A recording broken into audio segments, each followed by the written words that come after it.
आप सभी भाई-बहनों का आध्यात्मिक ऑक्सीजन की ज्ञान संदेश कक्षा में एक बार फिर स्वागत है।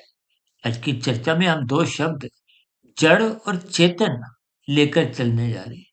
देखिए, जड़ माया के लिए आता है, चेतन आत्मा के लिए आता है। अक्सर एक साधारण मनुष्य कुछ कलयुग में ऐसी शिकायत करता है कि क्या करें, माया ने ही पकड़ा हुआ है। देखिए, माया का स्वरूप जड़ है। कि हमारे घरों में देखिए कितने ही यंत्र हैं। यंत्र आपको नहीं पकड़ते। हम यंत्रों से सुख पाने के दृष्टिकोण से उनका संग करते हैं। यानी कि माया को हमने पकड़ा हुआ है। जड़ स्थिति कभी भी चेतन सत्ता को पकड़ ही नहीं सकती। देखिए, ये जड़ और चेतन के भेद बहुत ही सूक्ष्म होते हुए भी इन सभी स्थितियों को ज्ञान पूर्वक समझना है। यूं तो आपका हमारा शरीर भी देखिए जड़ है। यानी कि ये पृथ्वी जल अग्नि वायु आकाश का बना है। भोग्य पदार्थ भी संसारी, ये सभी स्थितियां माया की है। इस माया के खेल को ही समझकर आप सूक्ष्म शरीर और कारण शरीर ये भी माया के हैं।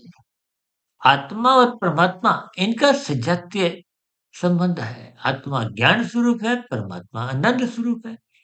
जब हम जड़ पदार्थों से अपना संबंध मानकर अहंकार युक्त हो जाते हैं, तो फिर उस संसारी सुखों को पाने के लिए हम सकाम भाव से कर्म करते हैं, जिसके फलस्वरूप कारण शरीर में कर्माशय बनता है। कर्माशय के आधार पे ही फिर नई-नई जोनियाँ, ये 84 लाख प्रकार के शरीर कहो, यानी कि कारण के आधार पे ही नए-नए कार्य जोनियों के रूप में दिखते हैं। इन सभी स्थितियों को आपको हमें ज्ञानपूर्वक समझते हुए माया से मात्र उतने अंश में ही जुड़ना है कि आपके हमारे शरीर का जीवन निर्वाह हो सके और परमात्मा को पाने का लक्ष्य बनाते हुए ज्ञान स्वरूप स्थिति में स्थित होना होगा।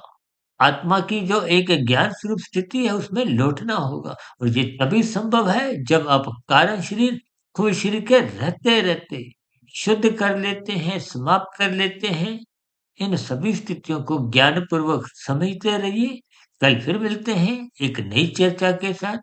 तब तक आप अपने आध्यात्मिक मित्र धीर भाटिया फकीर को इजाज़त दें। आप सभी भाई-बहनों का वीडियो विशेष को सुनने के लिए बहुत-बहुत धन्यवाद।